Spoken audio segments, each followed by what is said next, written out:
পূর্ব মেদিনীপুর জেলার রামনগর বিধানসভা বিজেপি মনোনীত প্রার্থী ডক্টর চন্দ্রশেখর মণ্ডল রামনগর 2 নম্বর ব্লকের সটিলাপুর গ্রাম পঞ্চায়েতের 19টি গ্রামে ধারাবাহিকভাবে জনসংযোগ করলেন। উপস্থিত ছিলেন সটিলাপুর পঞ্চায়েত প্রধান সচ্চিদানন্দ দাস মণ্ডল, সভাপতি বিবেকানন্দ পাত্র, জেলা সদস্য তারাপদ মাইতি সহ অন্যান্য নেতৃত্ব। পিছাবনি থেকে উত্তর সটিলাপুর পর্যন্ত জনসংযোগ কর্মসূচি হয়। ডক্টর চন্দ্রশেখর মণ্ডল এই বিষয়ে কি জানিয়েছেন শোনাব।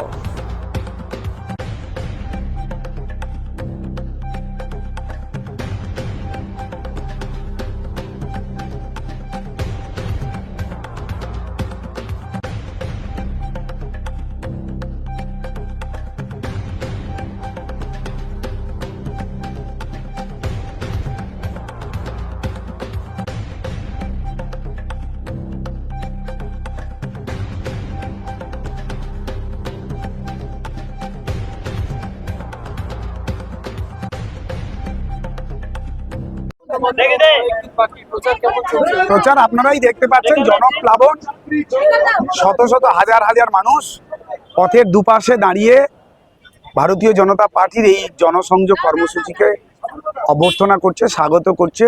পুষ্পমাল্যে, পুষ্পবৃষ্টিতে অসংখ্য মাতৃশক্তি মায়েরা গ্রাম উজাড় করে এসে আমাদেরকে আশীর্বাদ জানাচ্ছেন। নিশ্চিতভাবে এটা অভূতপূর্ব সাড়া, এটা জনগণ জনার্দন তাদের আশীর্বাদ ভারতীয় জনতা পার্টির প্রার্থী হিসেবে আমার। ওনারা একটাই দাবি জানাচ্ছেন যে পরিবর্তন দরকার, মায়েদের সম্ভ্রম দরকার, আর বাড়ির ছেলেদের চাকরি দরকার, আর রামনগরের উন্নয়ন দরকার। নারীদের সুরক্ষা দাবিতে তারা একজোট হয়েছেন। বাড়ির ছোট ছোট ছেলে মেয়ে যারা বড় হচ্ছে, যারা চাকরি পাওয়ার যোগ্য, তাদের কাজের দাবিতে এবং অর্থনৈতিক স্বনির্ভরতার দাবিতে তারা একজোট হয়েছে। তারা 4 বারের জেতার বিধায়কের সঙ্গে আপনার লড়াই কতটা সহজ? সহজ কঠিন নয়। গণতন্ত্রে মানুষই শেষ কথা বলেন, জনগণই শেষ কথা বলেন। জনগণের এই স্বতঃস্ফূর্ত অংশগ্রহণ প্রমাণ করছে যে তার কাজের প্রতি মানুষের বিতৃষ্ণা তৈরি হয়েছে। আর ভারতীয় জনতা পার্টি সোনার বাংলা গড়ার যে ডাক দিয়েছে, সমস্ত মানুষের তাতে অংশগ্রহণটা নিশ্চিত হয়েছে। মানুষ বিশ্বাস করেছেন এবং আমাদের পাশে এসে দাঁড়িয়েছে। মোড়ে দেখা গেল বিভিন্নভাবে যুব সমাজ থেকে এবং মায়েরা সংবর্ধনা জানাচ্ছেন। যুব সমাজ কি চাইছেন, মায়েরা কি চাইছেন?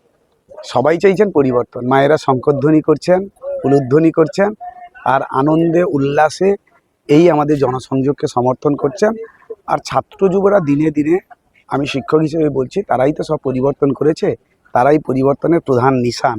তাই তারা বুঝেছে এই রাজ্যের পরিবর্তন দরকার, তাদের ভবিষ্যৎকে নিশ্চিত করার জন্য তাদের বর্তমানকে সুনিশ্চিত করার আপনি আজকে যে গ্রাম পঞ্চায়েত এলাকায় ঘুরে বেড়ালেন, সটিলাপুর গ্রাম পঞ্চায়েত, সটিলাপুর গ্রাম পঞ্চায়েতের পাশ দিয়ে যে রাস্তা রয়েছে 1 কিলোমিটার, একটা ব্রিজ হলে মাদারমণিতে যাওয়ার সুবিধা হবে, সেটা নিয়েও তো এবারে দাবি করছে। বিভিন্ন উন্নয়নের দাবি মানুষের আছে। মানুষ এটা বুঝেছেন যে তৃণমূল কংগ্রেসের আমলে তাদের আকাঙ্ক্ষা পূরণ হবে না। কেবলমাত্র তাদের নেতামন্ত্রীরা পকেট ভরিয়েছে, সাধারণ মানুষের কোনো সমস্যার সমাধান করেন। এটা একটি সমস্যা বলেছেন, এরকম হাজারো সমস্যা রামনগর জুড়ে পড়ে আছে। মানুষ সেই কারণের জন্য ভারতীয় জনতা পার্টির পতাকা তলে এসছে এবং বিশ্বাস করেছেন যে ভারতীয় জনতা পার্টি তাদের সমস্যার সমাধান করবে। বেশ কিছু স্কুলও তো বন্ধ রয়েছে রামনগর বিধানসভার এলাকায়, সেটা গোটা পশ্চিমবঙ্গের বিহাল শিক্ষা ব্যবস্থারই একটি চিত্র। রামনগর তার ব্যতিক্রম নয়। রামনগর একটি উন্নত জনপদ, শিক্ষায়, দীক্ষায়, সংস্কৃতিতে এখানকার মানুষ অনেক এগিয়ে। কিন্তু সরকারের ভুল নীতি শিক্ষা ব্যবস্থাকে কেবল অন্ধকারে ঠেলে দেওয়া, নিজেদের রাজনৈতিক স্বার্থ চরিতার্থ করার জন্য সর্বত্র চুরিকে যেভাবে নিয়ে গেছেন, তাতে স্কুল, কলেজ, ছাত্র কমছে, স্কুল বন্ধ হচ্ছে।